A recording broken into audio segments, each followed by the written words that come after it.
The year is 1988 inside a cramped conference room in Seoul. It looks more like an interrogation room than a place for a press conference. January 15th at noon, just the beginning of the year. It's freezing outside, but inside the room, the tension feels even heavier. The whole place is packed with journalists. All cameras are focused on a table, and everyone knows this won't be an ordinary press conference. A few moments later, a young girl slowly enters while being closely guarded by security. Her face is pale, her gaze is downcast, and she quietly sits at the table in the middle of the room. You can clearly see the intense anxiety and burden she carries in her expression and movements. She remained silent for a while. Then she began to speak. And that was when one of the most chilling confessions in South Korean history began. This is the confession of the woman behind the bombing of Korean Air Flight 858, a crime recorded as one of the most horrific terrorist attacks in the history of South Korea.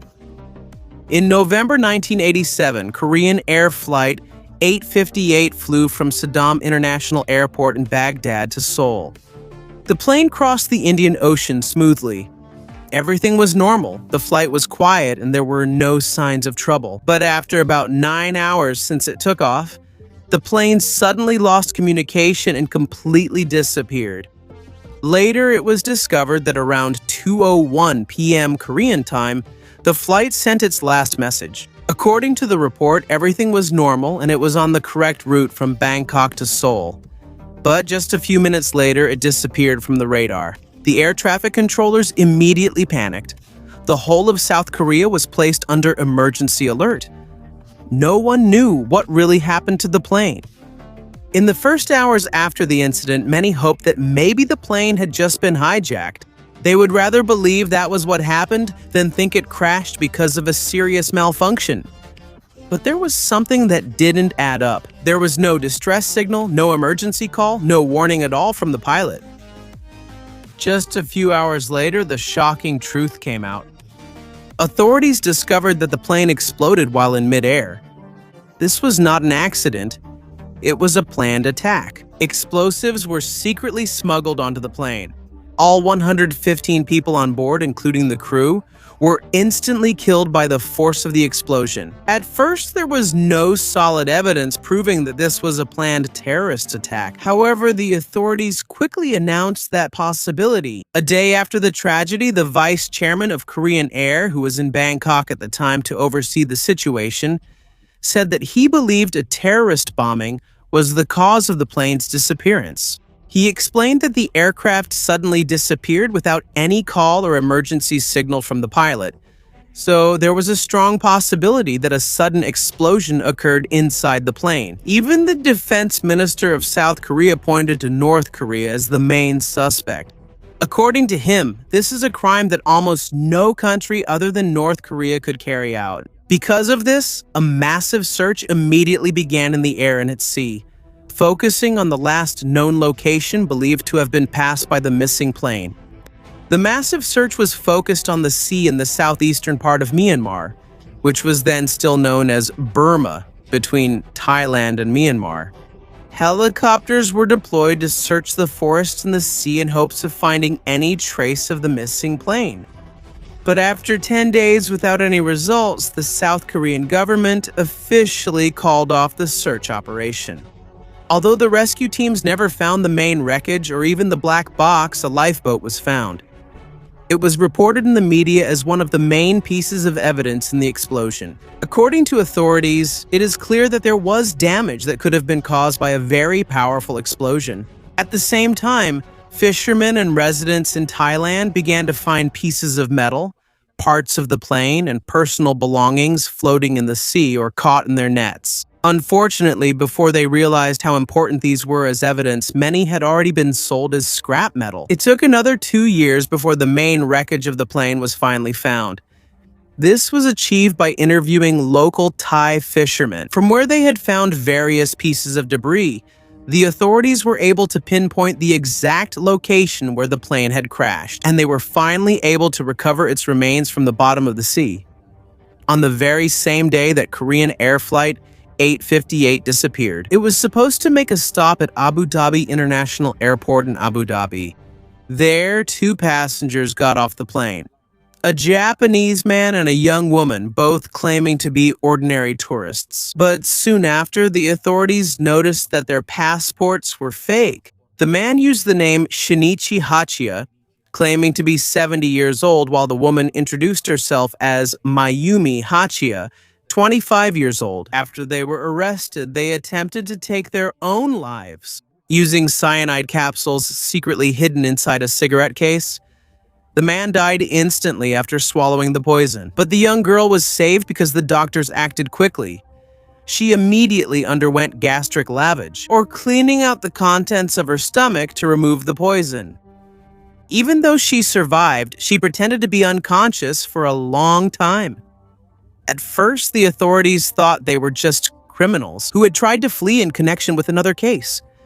The process even began to send them back to Japan for investigation there. But everything changed when the cyanide capsules were discovered. The South Korean government knows that using cyanide to commit suicide when caught is one of the well-known methods of North Korean agents, so that they cannot give information to their enemies.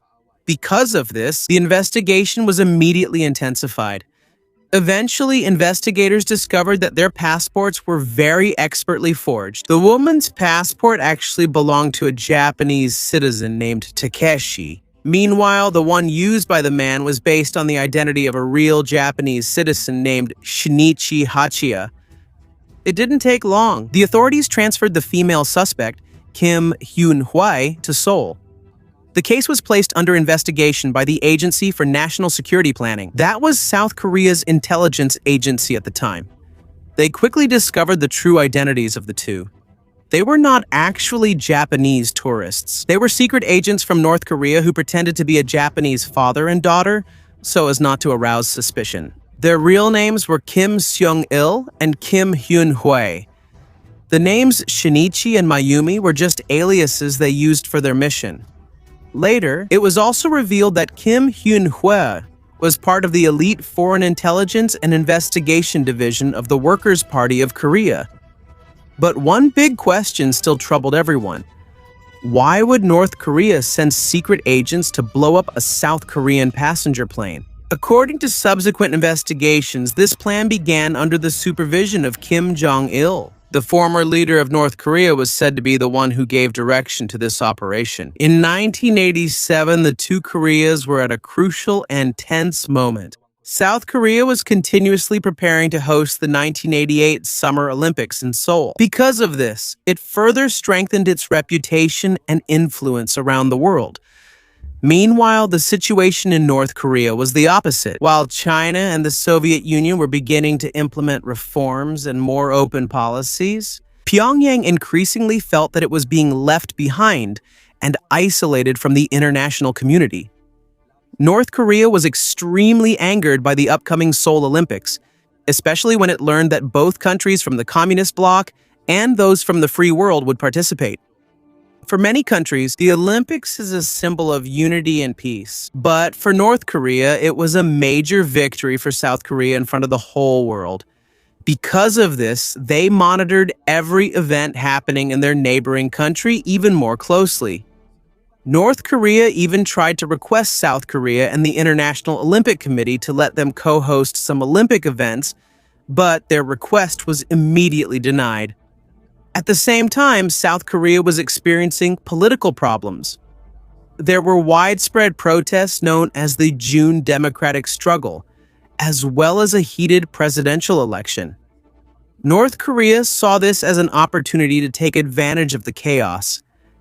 That's when they started planning an operation aimed at disrupting South Korean society and destroying its credibility before the Olympics even began.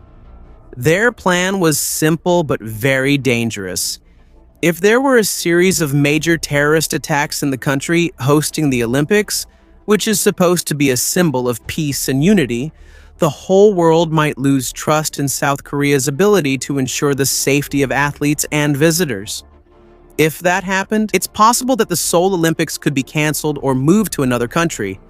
In other words, they wanted to use the fear of terrorism to change the world's opinion and prevent the Olympics from being held in Seoul.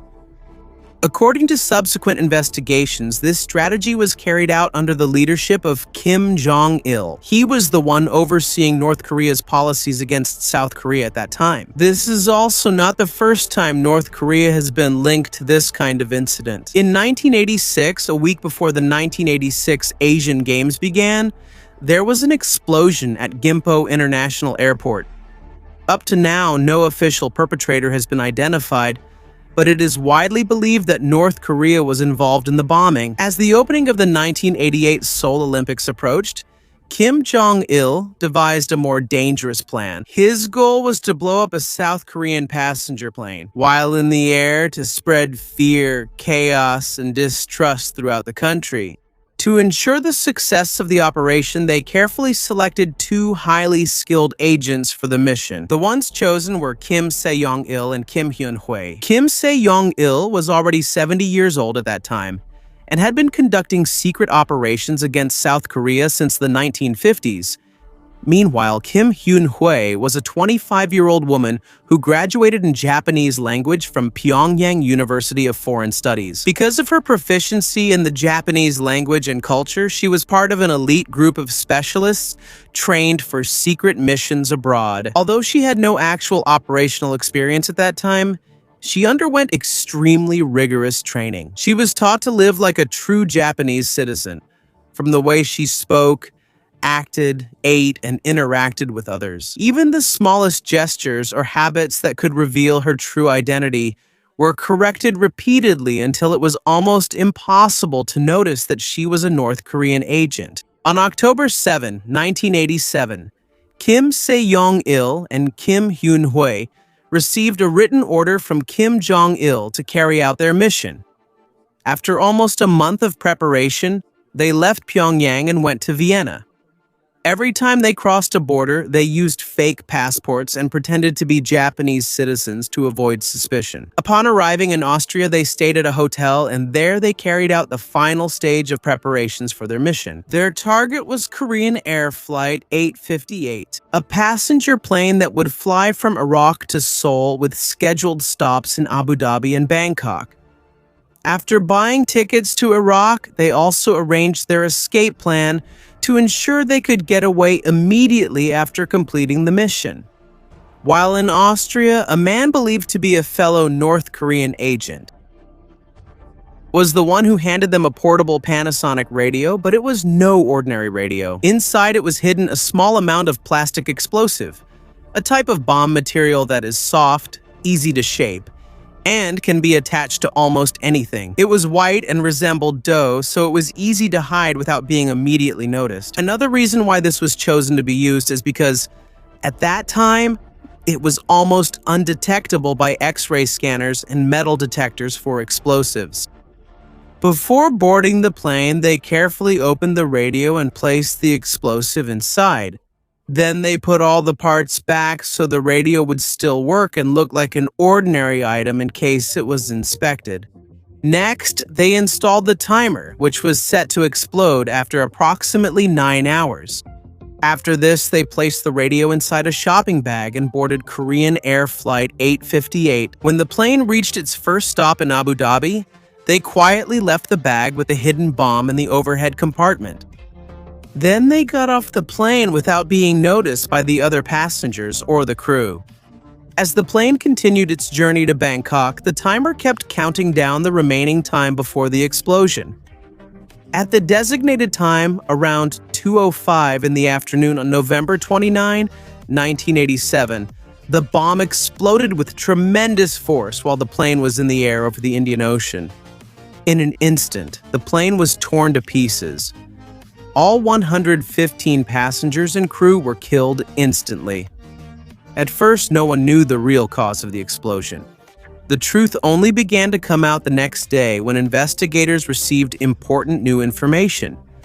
A man and a woman who pretended to be Japanese tourists tried to leave the country using fake passports. They planned to fly to Rome from the airport in Bahrain. While immigration was checking the woman's passport, which was under the name Mayumi Hachia, they noticed that the passport number was fake. Because of this, they were immediately detained and subjected to a thorough investigation. At that time, the plane they were supposed to take to Rome had already left. They knew that their true identities had been exposed. They also knew that if they were caught and forced to confess, they would not be the only ones punished. Under North Korea's system, their family members could also be sent to secret camps for political prisoners, as well as the officials who trained them. This is part of what is called collective responsibility, where the entire family is punished when a member fails or brings shame to the state. Because of this, while they were being investigated, Kim Seong-il and Kim Hyun-hoi attempted to take their own lives using cyanide capsules that they had long hidden inside a cigarette case. Kim Seong-il died immediately after swallowing the poison. Meanwhile, Kim Hyun-hoi was saved because she was brought to the hospital before the effects of the cyanide could fully spread. On December 14, 1987, she was transferred to South Korea to continue the investigation there. When she arrived in Seoul, the whole world was shocked to learn that one of the people behind the attack was a young woman only 20 years old. After a series of interrogations at the headquarters of South Korea's intelligence agency, she finally confessed. On January 15, 1988, Kim Hyun-hoi admitted that she was one of those who carried out the bombing of Korean Air Flight 858 and said that she carried out the operation under the direct orders of Kim Jong-il. At that point, authorities officially confirmed that the disappearance of Korean Air Flight 858 was a planned terrorist attack carried out by North Korean agents. After a long trial, Kim Hyun-hoi was sentenced to death on March 27, 1991. But just 16 days later, on April 12, 1991, the public was shocked when she was granted a special presidential pardon. Roh Tae-woo explained that he wanted to pardon Kim Hyun-hoi because he considered her an important witness to history, a person who could shed light on North Korea's operations. However, this decision became controversial.